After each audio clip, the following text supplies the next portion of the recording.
But the breaking news, just in the last few minutes, Arsenal have been really successful with the red card for the youngster at the weekend. What do you think, Alan? Well, I think that's the correct decision. Arteta after the game made it quite clear that they were going to appeal, and that the tackle was innocuous to me. It was just a trip, and I think the referee got it completely wrong. So I think that was justice. Happy, Yep. you two? Is that right? I think it just proves that the systems we've already got in place work. If you feel that you've been hard done by, there is a process by which you can appeal, and it's heard very, very quickly, and the right decision has been reached. Well, and also, Arsenal that during the game. No, but Arsenal ended up winning the game. Well, they did as well. Eventually. Yeah. And Wolves had a player sent off as well, so everything has worked out. But we've still got to, I think, later in the show, talk about everything that's been happening around referees and the abuse and the situation we've got where the police are guarding the home of one of our most high-profile referees. And is that what we really want football to become in this day and age? I just want to ask Alan, actually, just on what happened with Arsenal over the weekend. We saw Sir Alex Ferguson famously with Manchester United adopt that siege mentality when everyone's against you. Do you think, in a way, this might benefit Mikel Arteta and Arsenal when they go for the title? Is he sending the message to his players? What would you be doing if you were in that dressing room? Well, as a manager, you're going to use every kind of tool you can. And certainly I think they've had some tough decisions go against them this year. And I think that sort of siege mentality is obviously great for the dressing room, and he will be using that.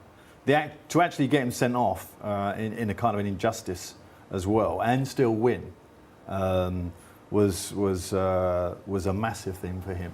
And now they've got it, they've got it resurrected. Kind of, he can play the next game, the lad. So I think he's won all round there.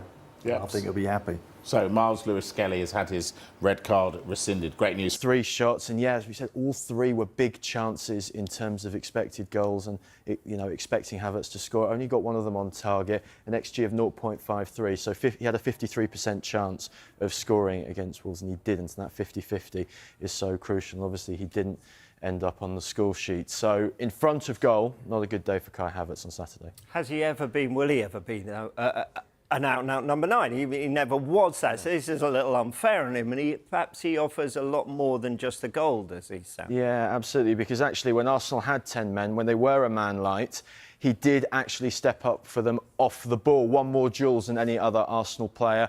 Most of them were in the air, and he got 50%. We're talking 50-50s again. He won 50% of his aerial duels, covered the 3rd most distance out of any other Arsenal player. Only Declan Rice and Leandro Trossard managed more.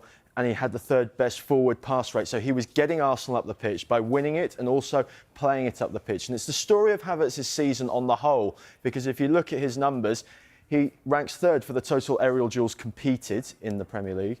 And he's also in the top sort of 10 to 15 players for winning the ball, running off the ball, and closing players down and creating turnovers, basically. So the problem is, though, is that Arsenal aren't looking for this striker. They're not looking for the hard off the ball, working hard. They're looking for the goal scorer in their team, especially with Gabriel Jesus injured. It's something that Arsenal may need to address in the final few days of the window. Yeah, and the question is are they looking, and will they find that player? Yeah, well, obviously with Jesus' injury, it's such a blow. So it's not just in terms of do Arsenal have the quality in terms of out-and-out goal scorers, but do they actually have the numbers overall?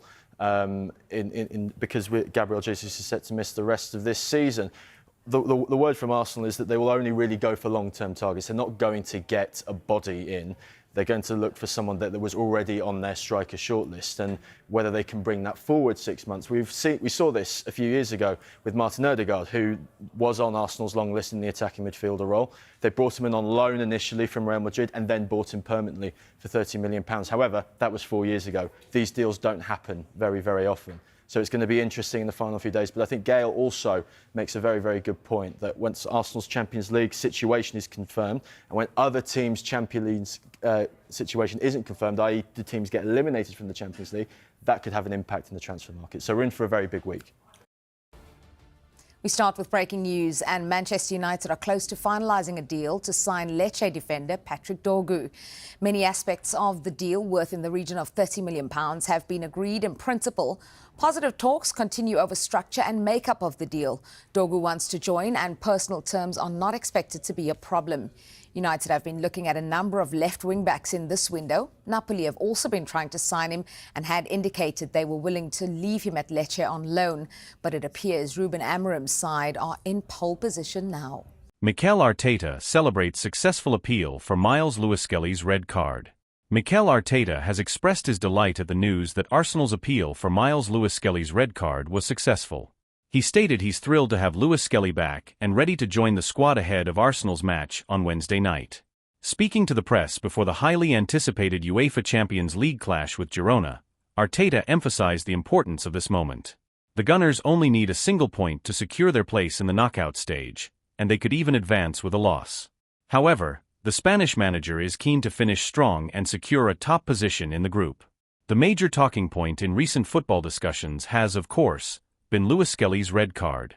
Just moments before Arteta faced the media, the FA released a statement confirming the successful appeal. When asked about his reaction, Arteta said, "I'm really happy with the decision, and it's fantastic to have Miles available for us." He also shared a light moment about Lewis-Skelly's response to the news. "He was sleeping on the plane when I looked over and saw the update." With Lewis-Skelly now eligible to play in the next 3 matches, including a crucial weekend encounter against Manchester City, fans are eager to see how Arteta will rotate his squad on Wednesday night. Arsenal will face Girona at 8 p.m. UK time. Stay tuned for all the pre-match preparations and live coverage on Football London's blog starting 4 hours before kickoff.